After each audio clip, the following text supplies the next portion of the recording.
નમસ્કાર મિત્રો, સ્વાગત છે તમારું અમારી ચેનલ પર એક નવા વિડીયોમાં। શું તમે ક્યારે એવું વિચાર્યું છે કે એક સામાન્ય લાગતી ઘટના પણ કોઈ પણ ઊંડા આધ્યાત્મિક રહસ્યનો સંકેત હોઈ શકે છે? એવું કહેવાય છે કે જ્યારે એક શિષ્યએ આદિ શંકરાચાર્યને એવું પૂછ્યું કે કેટલાક લોકોને સ્નાન કરતી વખતે અચાનક મૂત્ર ત્યાગની ઈચ્છા કેમ થાય છે, તો શંકરાચાર્ય થોડી ક્ષણો સુધી મૌન રહ્યા અને તેમની આંખો નદીના શાંત જળ પર ટકી ગઈ હતી। તેમણે જે કહ્યું તેણે ત્યાં હાજર તમામ લોકોને સ્તબ્ધ કરી દીધા હતા। તેમણે કહ્યું કે દરેક ઘટના શરીરની નથી હોતી, કેટલીક ઘટનાઓ કર્મોની ભાષા હોય છે અને અહીંથી જ એક એવા રહસ્યના દ્વાર ખુલ્યા કે જેના વિશે બહુ જ ઓછા લોકો જાણતા હોય છે। એક પ્રભાતનો સમય હતો અને નદીના કિનારે ધુમ્મસ તરી રહ્યું હતું। શિષ્યો સ્નાન કરી રહ્યા હતા અને મંત્રોચ્ચારનો ધ્વનિ વાતાવરણમાં ગુંજી રહ્યો હતો। ત્યારે જ એક યુવક સંકોચથી ભરેલો શંકરાચાર્ય પાસે આવ્યો અને તેને કહ્યું કે જ્યારે પણ તે સ્નાન કરે છે તેને અન્યાસી મૂત્રત્યાગની અનુભૂતિ થાય છે। તેને લાગતું હતું કે આ કોઈ દોષ છે કે અશુદ્ધિ। તેની આંખોમાં ચિંતા હતી, પરંતુ શંકરાચાર્યના ચહેરા પર સ્મિત હતું, માનો તેઓ તે પ્રશ્નની પાછળ છુપાયેલા કોઈ પણ ખૂબ જ જૂના રહસ્યને જોઈ રહ્યા હોય। તેમણે યુવકને પૂછ્યું કે જ્યારે એવું થાય છે ત્યારે તારા ભીતર કેવો અનુભવ થાય છે? યુવકે કહ્યું કે એક અજીબ જ મને અનુભૂતિ, હળવાશ અનુભવાય છે, જેમ કે કોઈ બોજ ઉતરી રહ્યો હોય। મિત્રો, આ સાંભળતા જ શંકરાચાર્યએ નદીના પ્રવાહ તરફ સંકેત કર્યો। તેમણે કહ્યું કે પ્રકૃતિ ક્યારે વ્યર્થ કંઈ નથી કરતી। જળ માત્ર શરીરને નથી ધોતું, તે સૂક્ષ્મ સ્તર પર પણ ઘણું બધું વહાવી જાય છે। શિષ્યો આ સાંભળીને વધુ ઉત્સુક થઈ ગયા હતા, કારણ કે વાત હવે માત્ર શરીરની ન હતી। થોડી વાર પછી શંકરાચાર્યએ એક પ્રાચીન કથા સંભળાવી અને તેમણે જણાવ્યું કે ઋષિ મુનિઓ અનુસાર મનુષ્ય માત્ર માંસ અને હાડકાનો બનેલો દેહ નથી, તેની અંદર ઊર્જાના એવા માર્ગો પણ હોય છે કે જેને સામાન્ય આંખો જોઈ શકતી નથી। જ્યારે જળ શરીરને સ્પર્શે છે ત્યારે ક્યારેક એ માર્ગ સક્રિય થઈ જાય। એ સમયે જે ઘટિત થાય માત્ર જૈવિક ક્રિયા નથી, ઊર્જાના પ્રવાહનો સંકેત હોય। આ વાત સાંભળીને કેટલાક શિષ્ય એકબીજાની સામે જોવા લાગ્યા, કારણ કે તેમણે પણ જીવનનો આવો અનુભવ કર્યો હતો। શંકરાચાર્યએ કહ્યું, લોકો વિચારે કે પવિત્રતા માત્ર મંદિરોમાં મળે, પરંતુ પ્રકૃતિ સ્વયં સૌથી મોટું મંદિર છે। તેમણે સમજાવ્યું કે જળનો સંબંધ માત્ર બાહ્ય સ્વચ્છતા સાથે નથી, ચિત્તની ઊંડાઈ સાથે પણ છે। જ્યારે કોઈ વ્યક્તિ સ્નાન કરે તો મન થોડી ક્ષણો માટે સહજ અને ખુલ્લું થઈ જાય। એ જ સમયે શરીર એ સૂક્ષ્મ પ્રતિક્રિયાઓને વ્યક્ત કરે છે જેને સામાન્ય પરિસ્થિતિઓમાં દબાવી દેવામાં આવે છે। પરંતુ અહીં એક એવું રહસ્ય છુપાયેલું હતું કે જેને સાંભળીને બધા ચોંકી જવાના હતા। તેમણે કહ્યું કે પ્રાચીન સનાતન પરંપરામાં જળને સ્મૃતિનું વાહક મનાય છે। જળ માત્ર વહેતું નથી, તે સ્પર્શ પણ કરે છે, ગ્રહણ પણ કરે છે અને મુક્ત પણ કરે। જ્યારે કોઈ વ્યક્તિ સ્નાન દરમિયાન અચાનક હળવાશ અનુભવે છે તો ક્યારેક આ તેની અંદર સંચિત તણાવો મુક્ત થવાનું પ્રતીક માનવામાં આવે છે। પરંતુ શંકરાચાર્યએ તરત જ ઉમેર્યું કે દરેક અનુભવને આધ્યાત્મિક ચમત્કાર સમજી લેવો એ પણ એક ભૂલ હશે, તેમનો સંકેત હોય બીજી ઊંડાણ તરફ જતો। એક વૃદ્ધ શિષ્યએ પૂછ્યું હતું કે ગુરુદેવ, તો પછી આમાં ભાગ્યની વાત ક્યાં આવી જાય છે? આ સાંભળીને શંકરાચાર્ય ગંભીર થઈ ગયા હતા। તેમણે કહ્યું કે ભાગ્યનો અર્થ માત્ર ધન, પદ કે સફળતા નથી હોતો। ભાગ્યનો અર્થ એ પણ છે કે મનુષ્ય પોતાના ભીતર છુપાયેલા સંકેતોને સમજી શકે। તેમણે જણાવ્યું કે મોટા ભાગના લોકો જીવનભર પોતાના શરીર અને ચેતના દ્વારા આપવામાં આવેલા સૂક્ષ્મ સંદેશોને અનદેખા કરી દે છે। જે વ્યક્તિ તેમને સમજવા લાગે છે તે સ્વયં સમજવાની યાત્રા પર નીકળી પડે છે। હવામાં અચાનક સન્નાટો છવાઈ જાય છે। નદીનું જળ પહેલાની જેમ એમ જ વહી રહ્યું હતું, પરંતુ હવે શિષ્યોની દ્રષ્ટિ બદલાઈ ચૂકી હતી। શંકરાચાર્યએ કહ્યું કે ક્યારેક શરીર એવી ભાષા બોલે છે કે જેને વિજ્ઞાન પોતાની રીતે સમજાવે છે। એક આધ્યાત્મિક પોતાની રીતે બંનેમાં વિરોધ નથી, માત્ર દ્રષ્ટિકોણનો તફાવત છે। આ વાક્ય સાંભળીને બધાને લાગ્યું કે તેઓ કોઈ ખૂબ જ મહત્વપૂર્ણ સત્યની નજીક પહોંચી રહ્યા છે, પછી તેમણે એ પ્રશ્ન પૂછ્યો કે જો જળ માત્ર શરીરને અડે છે તો પછી મન આટલું શાંત કેમ થઈ જાય? કોઈની પાસે ઉત્તર ન હતો. શંકરાચાર્યએ કહ્યું કે જળનો સ્પર્શ મનુષ્યની અંદર ઊંડે બેઠેલો ભય, તણાવ અને માનસિક બોજને પણ પ્રભાવિત કરે છે. જ્યારે એ પડો ઢીલો પડે ત્યારે શરીર અનેક પ્રકારની પ્રતિક્રિયાઓ આપે છે. તેમાંથી કેટલીક સામાન્ય દેખાય છે, પરંતુ તેમની પાછળની પ્રક્રિયા ખૂબ જ ઊંડી હોઈ શકે. એક યુવા બ્રહ્મચારીએ સાહસ કરીને પૂછ્યું, શું આનો સંબંધ પૂર્વજન્મો સાથે પણ હોઈ શકે છે? શંકરાચાર્યએ સીધો ઉત્તર ન આપ્યો. તેમણે માત્ર એટલું કહ્યું, મનુષ્ય પોતાના કર્મોની છાયા લઈને ચાલે છે. પછી તેઓ થોડી ક્ષણો માટે મૌન થઈ ગયા. એ મૌનમાં એવું લાગ્યું માનો સ્વયં નદી પણ તેમની વાત સાંભળી રહી હોય. અને શિષ્યો એવું સમજી ગયા કે વિષય હવે સામાન્ય ચર્ચાથી ક્યાંક આગળ વધી ચૂક્યો છે. તેમને એવું જણાવ્યું કે કેટલીક વાર મનુષ્યનું શરીર એ બોજાને છોડાવવાનો પ્રયત્ન કરે છે જેને તેનું મન પકડીને બેઠું હોય છે. આ ત્યાગ અનેક રૂપોમાં પ્રકટ થઈ શકે છે. કોઈને આંસુ આવી જાય, કોઈને ઊંડી શાંતિ મળે છે અને કોઈને અસાધારણ હળવાશ અનુભવાય છે. પરંતુ શંકરાચાર્ય વારંવાર એક જ વાત દોહરાવી રહ્યા હતા, તમે સંકેતને સમજો અને સંકેતથી ભ્રમિત ન થઈ જાઓ. મિત્રો, સૂર્ય હવે ઉપર આવી ચૂક્યો હતો અને તેના કિરણો જળ પર ચમકી રહ્યા હતા. શંકરાચાર્યએ પોતાના શિષ્યને કહ્યું કે જે પણ વ્યક્તિ માત્ર ઘટનાને જુએ છે તે અડધું સત્ય જાણે છે, અને જે ઘટનાની પાછળ છુપાયેલી ચેતનાને જુએ છે તે બીજા અડધા સત્યની નજીક પહોંચી જાય છે. આ સાંભળીને જ બધાની અંદર એક નવી જિજ્ઞાસા જન્મ લેવા લાગી હતી કે શું વાસ્તવમાં સામાન્ય લાગતી ઘટનાઓ પણ આત્મજ્ઞાનનું દ્વાર બની શકે છે? આ દરમિયાન એક વૃદ્ધ માણસ સંન્યાસી આગળ વધ્યા અને તેણે કહ્યું કે વર્ષો પહેલા હિમાલયમાં એક સિદ્ધ યોગીએ પણ તેને એવું જ કંઈક જણાવ્યું હતું. યોગીએ કહ્યું હતું કે જળના સંપર્કમાં આવવા પર મનુષ્યની ઉર્જા એક વિશેષ પ્રકારની ગતિ ગ્રહણ કરી લે છે અને એ સમયે શરીર કેટલીક છુપાયેલી પ્રતિક્રિયાઓને બહાર કાઢે છે. શંકરાચાર્યએ તેની વાત ધ્યાનથી સાંભળી, પરંતુ તેમના ચહેરા પર હજુ પણ એવો ભાવ હતો માનવ સૌથી મહત્વપૂર્ણ રહસ્ય હજુ કહેવાય જ ન હોય. શિષ્યની ઉત્સુકતા હવે ચરમસીમા પર હતી. તેઓ જાણવા માંગતા હતા કે આખરે કયું રહસ્ય જેના કારણે શંકરાચાર્ય વિષયને આટલી ગંભીરતાથી જોઈ રહ્યા હતા. ધીમેથી કહ્યું, સંસારમાં મોટાભાગના લોકો દરેક અનુભવ કાં તો અંધવિશ્વાસ બનાવે અથવા માત્ર શરીર સુધી સીમિત કરી દે. બંને અધૂરા છે. તેમના અવાજમાં એવી ઊંડાઈ હતી કે કોઈની હિંમત ન થઈ વચ્ચે કંઈક પૂછવાની. પછી તેમણે નદીના જળમાં પોતાની આંગળી ડૂબાડી એક વર્તુળ બનાવ્યું. એ વર્તુળ થોડી ક્ષણોમાં ભૂસાઈ ગયું. મનુષ્ય એવો જ છે જે સ્વયંને સ્થાયી માને જ્યારે તેની અંદર દરેક ક્ષણે પરિવર્તન ચાલી રહ્યું હોય. શિષ્ય આ પ્રતીકનો અર્થ સમજવાનો પ્રયત્ન કરી જ રહ્યા હતા કે શંકરાચાર્યએ એક એવી વાત કહી દીધી જેણે બધાને ભીતર સુધી હલાવી દીધા. ક્યારેક સ્નાન સમય થનારી કેટલીક સામાન્ય પ્રતીત થનારી ક્રિયાઓ એ સંકેત આપે છે કે પ્રકૃતિ તમારી અંદરથી કંઈક છોડી રહી છે.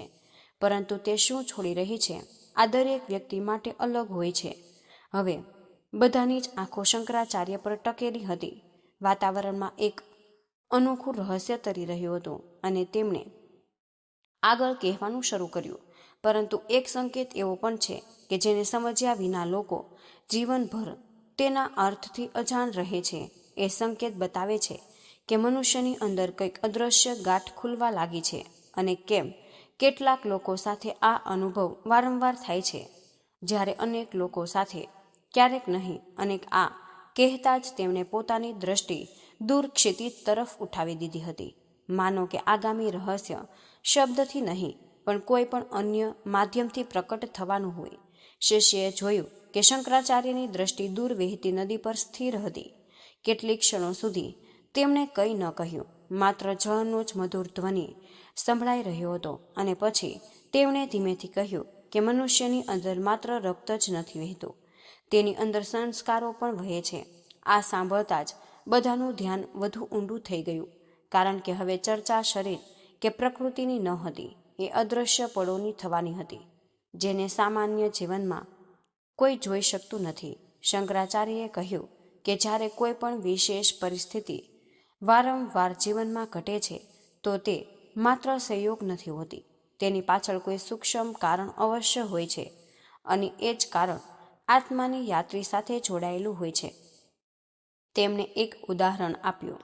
તેમણે કહ્યું કે જો કોઈ પર્વતની ચોટી પર વર્ષા સુધી બરફ જમા રહે અને અચાનક જ કોઈ દિવસે તે પીગળવા લાગે છે તો જોનારો માત્ર વહેતું જળ જોશે, પરંતુ જ્ઞાની જાણે છે કે તેની પાછળ વર્ષોનો સંચિત ભાર હતો. બરાબર તેમજ મનુષ્યની અંદર પણ અનેક જન્મોનો અનુભવ, ભય, ઈચ્છા અને અધૂરા ભાવો સંચિત રહે છે. જ્યારે પરિસ્થિતિઓ અનુકૂળ હોય છે ત્યારે તેઓ ધીમે ધીમે મુક્ત થવા લાગે છે અને એ મુક્તિની પ્રક્રિયા ક્યારેક મનમાં દેખાવા લાગે છે અને ક્યારેક શરીરમાં. પરંતુ તે દિવસે શંકરાચાર્ય જે રહસ્ય તરફ સંકેત કરી રહ્યા હતા તે આનાથી પણ વધુ ઊંડું હતું. એક શિષ્યએ પૂછ્યું, ગુરુદેવ, શું આનો અર્થ એ છે કે શરીર આપણા કર્મનો દર્પણ છે? શંકરાચાર્ય મુસ્કુરાયા. તેમણે કહ્યું, દર્પણ પણ છે અને સંદેશવાહક પણ. પછી તેમણે જણાવ્યું કે મનુષ્ય અવારનવાર પોતાના વિચારોને સાંભળે છે પરંતુ શરીરને નથી સાંભળતો. જ્યારે કેટલીક વાર શરીર એ સત્ય જણાવી દે છે જેને મન સ્વીકારવા નથી માંગતું. જ્યારે જળ શરીરને સ્પર્શ કરે છે ત્યારે મન થોડી ક્ષણો માટે પોતાની પકડ ઢીલી કરી દે છે અને એ જ સમયે ભીતર છુપાયેલી અનેક પ્રક્રિયાઓ સામે ધીમે ધીમે આવવા લાગે છે. આ સાંભળીને કેટલાક શિષ્ય પોતાના જીવનના અનુભવોને તે યાદ કરવા લાગ્યા અને ત્યારે જ હવાનો એક ઝોકો આવ્યો. પછી નદીના કિનારે રાખેલા દીવાની જ્યોત કંપી ઉઠી. શંકરાચાર્યએ એ જ જ્યોત તરફ સંકેત કર્યો. તેમણે કહ્યું કે જુઓ, જ્યોત સ્થિર દેખાય છે પરંતુ વાસ્તવમાં દર ક્ષણે બદલાઈ રહી છે. પછી તેમણે જણાવ્યું કે મનુષ્યનું જીવન પણ એવું જ છે. જે વ્યક્તિ સ્વયંને માત્ર શરીર માને છે તે દરેક પરિવર્તનથી ડરે, પરંતુ જે સ્વયંને ચેતનાના રૂપમાં ઓળખવા લાગે તે દરેક પરિવર્તનને એક સંદેશની જેમ જોવા લાગે છે. અને અહીંથી જ એ રહસ્ય આરંભ થાય છે જેને સાધારણ લોકો ક્યારેય સમજી શકતા નથી. અને તેમણે કહ્યું કે પ્રાચીન ઋષિઓ સ્નાનને માત્ર સ્વચ્છતાનું કાર્ય નહોતા માનતા. તેમના માટે આ એક સૂક્ષ્મ સાધના હતી. જળમાં ઉતરતી વખતે તેઓ માત્ર શરીર ન હતા ધોતા, તેઓ પોતાના ભીતર જમા થયેલા એક માનસિક ભારને પણ છોડવાનો તે સંકલ્પ કરતા હતા. તેથી કેટલીય આશ્રમોમાં સ્નાન પહેલા મંત્રોચ્ચાર કરવામાં આવતો હતો. ઉદ્દેશ્ય માત્ર પૂજા ન હતું પરંતુ ચેતનાને એ સ્થિતિમાં લાવવાનું હતું કે જ્યાં ત્યાગ સંભવ થઈ શકે. પરંતુ શંકરાચાર્યએ સંકેત આપ્યો કે મોટાભાગના લોકો ઊંડા અર્થને ભૂલી ચૂક્યા છે.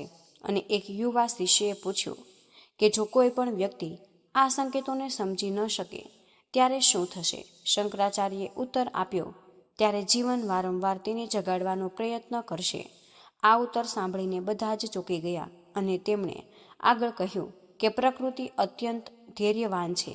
તે મનુષ્યને સંકેત આપે છે, પછી અવસર આપે અને પછી તે એક અનુભવ આપે છે. પરંતુ જો મનુષ્ય છતાં પણ નથી સમજતો તો એ જ પાઠ કોઈ પણ અનન્ય રૂપમાં તેની સામે આવી જાય છે. ક્યારેક સુખ બનીને, ક્યારેક દુઃખ બનીને અને ક્યારેક એક સામાન્ય ઘટના બનીને. શિષ્યોના મનમાં હવે એક નવો પ્રશ્ન ઉઠી ચૂક્યો હતો. જો દરેક ઘટનામાં કોઈ સંકેત છુપાયેલો છે તો શું કોઈ પણ અનુભવ વ્યર્થ નથી હોતો? અને શંકરાચાર્યએ માનો તેમના મનમાં વાંચી લીધું કે તેમણે કહ્યું, સંસારમાં કંઈ પણ વ્યર્થ નથી. પછી તેમણે સમજાવ્યું કે સમસ્યા ઘટનામાં નથી હોતી. સમસ્યા આપણી દ્રષ્ટિમાં હોય છે કે જે વ્યક્તિ માત્ર સપાટીને જુએ છે તે રહસ્ય ગુમાવી દે છે. જે ઊંડાઈમાં ઉતરે છે તે જ એ સંકેતને ઓળખી શકે છે જે તેને આત્મબોધ તરફ લઈ જઈ શકે છે.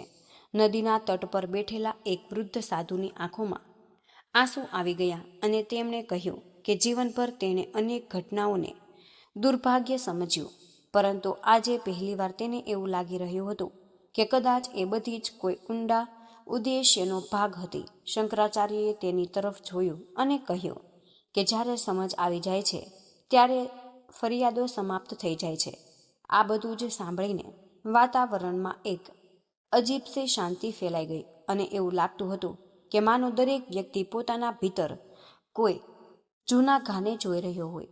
થોડી વાર પછી શંકરાચાર્યએ એક બીજું રહસ્ય ખોલ્યું અને તેમણે કહ્યું કે મનુષ્યની અંદર સૌથી ભારે બોજ તેનો અહંકાર હોય છે. તેમણે જણાવ્યું કે શરીરનો ભાગ ઉઠાવવો સરળ છે, પરંતુ અહંકારનો ભાર ઉઠાવતા ઉઠાવતા આત્મા થાકી જાય છે.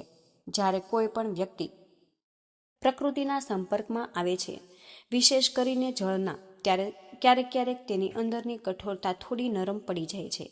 એ જ ક્ષણે કેટલાક એવા પરિવર્તનો શરૂ થાય કે જેને સામાન્ય દ્રષ્ટિ ઓળખી શકતી નથી, પરંતુ સંવેદનશીલ વ્યક્તિ તેમને અનુભવી શકે છે. એક શિષ્યએ એવું પૂછ્યું કે શું આ જ કારણ છે કે કેટલાક લોકોને નદી વર્ષા કે સ્નાન સમયે ઊંડી શાંતિ અનુભવાય છે?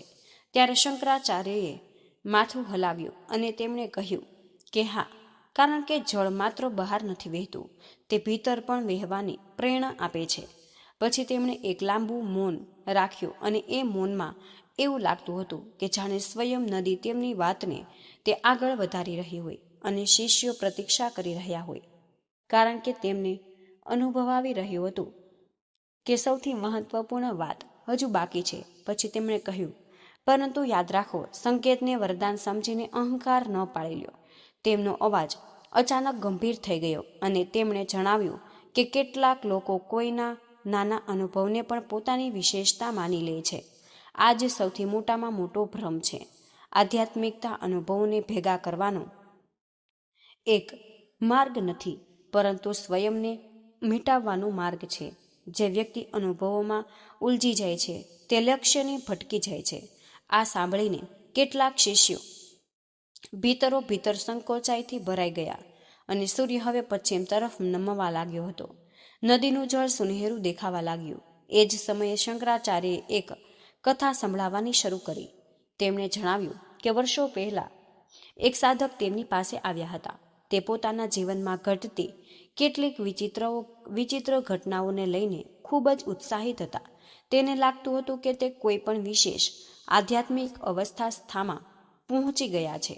પરંતુ જ્યારે શંકરાચાર્યએ તેની અંદર ઝાંક્યું તો એવું જાણવા મળ્યું કે તે અનુભવોથી નહીં, પરંતુ પોતાના અહંકારથી બંધાયેલો હતો, અને આ જ તેની સૌથી મોટામાં મોટી બાધા હતી. કથા સંભળાવતા શંકરાચાર્ય અચાનક જ રોકાઈ ગયા અને તેમણે કહ્યું કે સાચું રહસ્ય અનુભવમાં નહીં, પરિવર્તનમાં છુપાયેલું હોય છે. જો કોઈ ઘટના તમને વધુ વિનમ્ર, વધુ જાગૃત અને વધુ કરુણામય બનાવે છે, ત્યારે જ તેનું મૂલ્ય છે, અન્યથા તે માત્ર એક ઘટના છે. આ સાંભળીને બધાના ચહેરા ગંભીર થઈ ગયા હતા, કારણ કે હવે તેઓ સમજવા લાગ્યા હતા કે શંકરાચાર્ય વારંવાર ઘટના કરતાં વધુ તેના અર્થ પર ભાર કેમ આપી રહ્યા હતા. રાત્રિ ધીમે ધીમે હવે ઉતરવા લાગી અને આકાશમાં પહેલા તારાઓ દેખાવા લાગ્યા અને શિષ્યની અંદર પણ જાણે કોઈ જ નવી રોશની જાગી રહી હતી. ત્યારે જ શંકરાચાર્યએ કહ્યું કે કેટલાક સંકેતો એવા હોય કે જે બતાવે છે કે આત્મા એક જૂના બંધનથી મુક્ત થવા લાગી છે, પરંતુ તે મુક્તિનું સ્વરૂપ દરેક વ્યક્તિ માટે અલગ હોય છે. આ જ વાક્ય સાંભળતા જ બધાના મનમાં અનેક પ્રશ્ન ઊભા થઈ ગયા. આખરે એ બંધનો ક્યાં હતા અને તેમને ઓળખવાની રીત કઈ હતી? શંકરાચાર્યએ જ પોતાની આંખો હવે બંધ કરી દીધી હતી. કેટલીક ક્ષણો પછી તેમણે કહ્યું કે જે દિવસે મનુષ્ય ઓળખી લે છે કે માત્ર શરીર નથી, તે જ દિવસે તેના જીવનની નવી દિશા બદલાઈ જાય છે. પરંતુ પછી તેમણે એક એવી વાત કહી દીધી હતી કે જેણે બધાને જ વધુ ઊંડા રહસ્યમાં નાખી દીધા. તેમણે કહ્યું, અને ક્યારેક પ્રકૃતિ આ ઓળખની શરૂઆત એ ક્ષણોથી કરે છે જેને લોકો સૌથી સાધારણ સમજે છે. એટલું જ કહીને તેઓ મૌન થઈ ગયા હતા અને મૌનમાં એક અનોખું રહસ્ય છુપાયેલું હતું. શિષ્યો પ્રતીક્ષા કરતા રહ્યા, કારણ કે તેમને અનુભવાઈ રહ્યું હતું કે હવે શંકરાચાર્ય અંતિમ પડને હટાવવાના છે, જેની પાછળ તે વાસ્તવિક રહસ્ય છુપાયેલું છે. એ રહસ્ય જે બતાવે છે કે કેમ કેટલાક સામાન્ય અનુભવો આત્મા માટે એક દ્વાર બની જાય છે, અને કેમ એ દ્વારને ઓળખવો દરેકના ભાગ્યમાં નથી લખ્યો હોતો. શિષ્યોના ધબકારામાંનો તેજ થઈ ગયા હતા અને રાત્રિનો અંધકાર હવે ધીમે ધીમે નદીના તટને પોતાની આગોશમાં લઈ રહ્યો હતો. દૂર ક્યાંક એક મંદિરની ઘંટડી સંભળાઈ અને પછી બધું જ શાંત થઈ ગયું. એ જ શાંતિ વચ્ચે શંકરાચાર્યએ આંખો ખોલી અને કહ્યું કે મનુષ્યનો સૌથી મોટામાં મોટો ભ્રમ એ છે કે તે સ્વયંને જાણે. આ વાક્ય સાંભળતા જ બધા સ્તબ્ધ રહી ગયા હતા, કારણ કે જે વ્યક્તિ પોતાના નામ, પોતાના પરિવાર, પોતાના વિચારો અને પોતાની ઈચ્છાઓને તે જાણતા હોય, તે પણ તો શું સ્વયંને નથી જાણતો? ત્યારે શંકરાચાર્યની આંખોમાં એક એવું રહસ્ય હતું કે જેનો ઉત્તર હજુ કોઈની પાસે ન હતો. તેમણે નદીમાંથી એક મુઠ્ઠી જળ ઉઠાવ્યું અને પોતાની હથેળી પર પડવા દીધું. પછી બોલ્યા કે જે પ્રકારે આ જળ મારી મુઠ્ઠીમાં ટકી શકતું નથી, તે જ પ્રકારે જીવનનો કોઈ પણ અનુભવ સ્થાયી નથી હોતો, પરંતુ મનુષ્ય દરેક અનુભવને પકડી રાખવા માંગે છે. તે સુખને રોકવા માંગે છે અને દુઃખને દૂર ધકેલવા માંગે છે. આ જ સંઘર્ષમાં તેની ચેતના બંધાઈ જાય છે. જ્યારે ક્યારેક પ્રકૃતિ તેને કોઈ પણ ક્ષણ માટે મુક્ત થવાનો અવસર આપે, ત્યારે શરીર અને મન બંને અલગ અલગ પ્રકારે પ્રતિક્રિયા કરે છે.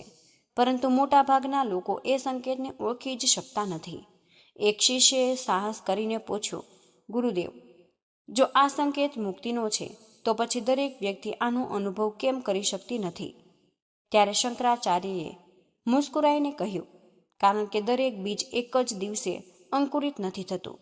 તેમણે સમજાવ્યું કે પ્રત્યેક આત્મા પોતાની યાત્રાના અલગ અલગ ચરણમાં હોય છે. કેટલાક લોકો હજુ સંસારની બાહ્ય ચમકમાં ઉલझેલા હોય છે, કેટલાક પ્રશ્નોમાં ભટકી રહ્યા હોય, અને કેટલાક એવા છે કે જેમના ભીતર હજી જાગરણની પહેલી આહટ શરૂ થઈ ચૂકી છે.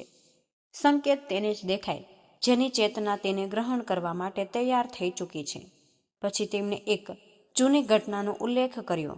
તેમણે જણાવ્યું કે એકવાર હિમાલયની ગુફાઓમાં એક વૃદ્ધ તપસ્વીએ તેમને કહ્યું હતું કે જ્યાં સુધી મનુષ્ય સ્વયંને શરીર સમજે છે, ત્યાં સુધી દરેક ઘટના માત્ર શારીરિક લાગે, પરંતુ જેવી એ ચેતના તરફ જોવાનું શરૂ કરે છે, એ જ ઘટનાઓ પ્રતીકોમાં બદલાય છે. અને એ સમયે યુવા શંકરાચાર્ય પણ કેટલીક ક્ષણો માટે મૌન થઈ ગયા હતા, કારણ કે એ વાક્યમાં એક એવું સત્ય છુપાયેલું હતું કે જે શબ્દ કરતાં વધુ અનુભવમાં સમજાય છે. રાત વધુ ઊંડી થઈ ગઈ. તટ પર સળગતા દીવા હવે વધુ સ્પષ્ટ દેખાઈ રહ્યા હતા. ત્યારે શંકરાચાર્યએ કહ્યું, તમે ક્યારે વિચાર્યું કે જળ બધા ધર્મ અને પરંપરાઓમાં પવિત્ર કેમ માનવામાં આવ્યું? કોઈએ ઉત્તર ન આપ્યો. તેમણે સ્વયં કહ્યું, કારણ કે જળ પરિવર્તનનું પ્રતીક છે. દરેક ક્ષણે વહે, રોકાતું નથી. જે રોકાઈ જાય એ સળવા લાગે છે, જે વહે છે તે જીવન આપે. અને મનુષ્યની ચેતના પણ એવી જ છે. જ્યારે એ વહેવાનું ભૂલી જાય, ત્યારે દુઃખો જન્મ લે છે. એક વૃદ્ધ શિષ્યએ પૂછ્યું કે તો શું જીવનનો ઉદ્દેશ્ય માત્ર વહેતા રહેવાનો છે? ત્યારે શંકરાચાર્યએ માથું હલાવ્યું, નહીં. તેમણે કહ્યું, જીવનનો ઉદ્દેશ્ય એ જાણવાનો છે કે વહી કોણ રહ્યું છે. આ સાંભળતા જ બધાના મનમાં એક સન્નાટો છવાઈ ગયો હતો, કારણ કે પ્રશ્ન અચાનક ખૂબ જ ઊંડો થઈ ગયો હતો. શરીર બદલાય છે, વિચારો બદલાય છે, ભાવનાઓ પણ બદલાય છે, પરંતુ તે કોણ છે કે જે આ બધા જ પરિવર્તનોને જોઈ રહ્યું છે? આ જે પ્રશ્ન હતો જેને શંકરાચાર્યએ ધીમે ધીમે તેમની અંદર જગાવી રહ્યા હતા. અને તેમણે આગળ કહ્યું, જ્યારે કોઈ પણ સામાન્ય ઘટના તમને પોતાની અંદર ઝાંકવા માટે મજબૂર કરી દે છે, ત્યારે સમજવું કે માત્ર ઘટના નથી રહી. પછી તેમણે જણાવ્યું કે સંસારમાં લાખો લોકો પ્રતિદિન સ્નાન કરે છે, પરંતુ ખૂબ ઓછા લોકો એક ક્ષણને સજગવાથી જીવે છે. મોટાભાગના લોકોનું મન ક્યાંક બીજે ભટકી રહ્યું હોય છે, તેથી તેઓ માત્ર જળનો સ્પર્શ અનુભવે છે, તેના સંદેશને નહીં. અને આ જ કારણ છે કે એક જ ઘટના કોઈના માટે સામાન્ય હોય અને કોઈના માટે આધ્યાત્મિક દ્વાર બની જાય છે. નદીનો પ્રવાહ હવે વધુ સ્પષ્ટ સંભળાઈ રહ્યો હતો. એવું લાગતું હતું જાણે પ્રકૃતિ સ્વયં આ સંવાદમાં ભાગ લઈ રહી હોય.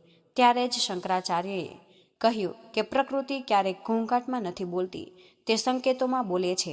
જે વ્યક્તિ સંકેતોને સાંભળતા શીખી જાય, તેના માટે આખો સંસાર એક ગ્રંથ બની જાય છે. વૃક્ષ, પર્વત, નદી, આકાશ બધું જ તેના શિક્ષા આપવા લાગે. પરંતુ જે માત્ર બાહ્ય અર્થોમાં ઉલझેલો રહે છે, તે એ ભાષાને ક્યારેય પણ નથી સમજી શકતો. એક યુવા બ્રહ્મચારીની આંખોમાં આંસુ આવી ગયા. તેને કહ્યું કે ગુરુદેવ, મને લાગે કે જીવનભર સંકેતોને અનદેખા કર્યા. શંકરાચાર્ય તેની તરફ કરુણાથી જોયું અને કહ્યું, જાગરણનું પહેલું કદમ જ મનુષ્ય પોતાની ઊંઘને ઓળખી લે. આ સાંભળીને બ્રહ્મચારીનું માથું નમી ગયું, કારણ કે તેને પહેલીવાર અનુભવાયું કે જ્ઞાન પ્રાપ્ત કરવું એટલું કઠિન નથી જેટલું પોતાના અજ્ઞાનને સ્વીકારવું કઠિન છે. થોડીવાર પછી શંકરાચાર્યએ બીજું રહસ્ય ખોલ્યું. કહ્યું કે મનુષ્ય સૌથી વધુ ભય હોડવાથી લાગે, પોતાના દુઃખોને પણ પકડી રાખે, કારણ કે તેનાથી પરિચિત હોય. પરંતુ પ્રકૃતિનો નિયમ છે, છોડતો નથી, એ નવું પ્રાપ્ત કરી શકતો નથી. જળ આપણને આ જ શીખવે. દરેક ક્ષણે જૂનાને છોડો, નવાને સ્વીકારો. કદાચ આ જ કારણે સ્નાનનો અનુભવ માત્ર શારીરિક નહીં, પ્રતિક્રિયાત્મક પણ માનવામાં આવ્યો. શિષ્યોને હવે એવું લાગી રહ્યું હતું કે તેઓ કોઈ વિશાળ સત્યની ખૂબ જ નજીક પહોંચી રહ્યા હતા. પરંતુ હરવાર જ્યારે તેમને લાગે છે કે રહસ્ય ખુલવાનું છે, શંકરાચાર્ય તેમને વધુ ઊંડાઈમાં લઈ જતા તેમણે કહ્યું કે જો હું તમને ઉત્તર આપી દઉં તો તમે તેને યાદ રાખશો, પરંતુ જો હું તમારી અંદર એક પ્રશ્ન જણાવી દઉં તો તમે તેને શોધશો, અને શોધ હંમેશા સ્મૃતિ કરતાં વધુ શક્તિશાળી હોય છે.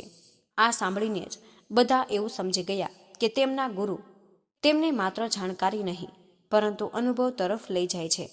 ત્યારે જ અચાનક તેજ હવા ચાલી અને તટ પર રાખેલો એક દીવો બુઝાઈ ગયો અને શિષ્ય ગભરાઈ ગયા. પરંતુ શંકરાચાર્ય મુસ્કુરાઈ ઉઠ્યા હતા. તેમણે કહ્યું કે જુઓ, જ્યોત બુઝાઈ છે, પ્રકાશ નહીં. કોઈને તેમનો અર્થ તરત જ ન સમજાયો. પછી તેમણે કહ્યું, શરીર બદલાયું છે, અનુભવો બદલાયા છે, પરિસ્થિતિઓ બદલાઈ છે, પરંતુ જે આ બધાનો સાક્ષી છે તે નથી બદલાતો. અને જ સાક્ષી વાસ્તવિક રહસ્યની ચાવી છે. તેના જાણ્યા વિના કોઈ પણ સંકેત પૂરી રીતે સમજી શકાતો નથી. હવે અડધી રાત થવા આવી હતી અને આકાશ તારાઓથી ભરાઈ ચૂક્યું હતું.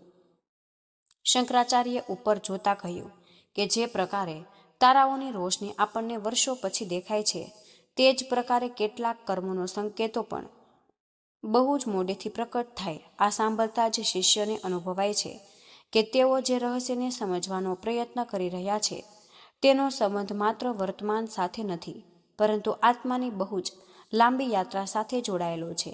અને કદાચ આ જ કારણે શંકરાચાર્ય આને આટલી ગંભીરતાથી જોઈ રહ્યો હતો. પછી તેમણે ધીમા સ્વરે કહ્યું, પરંતુ આત્માની એ યાત્રામાં એક એવો વળાંક પણ છે કે જ્યારે પ્રકૃતિ કેટલાક વિશેષ સંકેતોનો માધ્યમથી બતાવવા લાગે છે કે ભીતરની એક જૂની ગાંઠ તૂટવાની છે. આ કહેતી વખતે તેમના અવાજમાં આ એક અનોખી ગંભીરતા હતી અને શિષ્ય સમજી ગયા કે હવે તેઓ એ રહસ્યની સૌથી નજીક પહોંચી ચૂક્યા છે. પણ બરાબર એ જ ક્ષણે શંકરાચાર્યએ પોતાનું વાક્ય અધૂરું છોડી દીધું અને તેમની દ્રષ્ટિ નદીના અંધારા જળમાં ક્યાંક દૂર ખોવાઈ ગઈ હતી. માનો કે આગામી સત્ય માત્ર શબ્દથી નહીં, પરંતુ એક એવા અનુભવથી પ્રકટ થવાનું હતું કે જે સાંભળનારની આખી દ્રષ્ટિ બદલી શકે. તો મિત્રો, જો આ કથાએ મારી અંદર કોઈ પ્રશ્ન જણાવ્યો છે, જો તમને એવું લાગ્યું છે કે જીવનની સામાન્ય ઘટનાઓની પાછળ પણ કોઈ જ ઊંડો એક આધ્યાત્મિક સંકેત છુપાયેલો પણ હોઈ શકે છે, તો મિત્રો આ વિડીયોને તમે અહીં છોડીને ન જશો અને પોતાના વિચારો તમે કમેન્ટમાં અવશ્ય અમને લખો, કારણ કે તમારી એક અનુભૂતિ કોઈ બીજા સાધક માટે એક માર્ગદર્શન બની શકે છે. તો મિત્રો, મને આજનો વિડીયો અહીં જ પૂર્ણ કરી રહી છું. આજની આ માહિતી તમને પસંદ આવી હોય તો વિડીયોને લાઇક અને તમારા મિત્રો સાથે શેર જરૂરથી કરી દેજો. ચેનલ પર તમે પહેલીવાર આવ્યા હોય તો અમારી ચેનલને સબસ્ક્રાઈબ કરવાનું બિલકુલ ભૂલશો નહીં. કમેન્ટમાં જય માં લક્ષ્મી જરૂરથી લખી દેજો. જય શ્રી કૃષ્ણ. રાધે રાધે. ધન્યવાદ.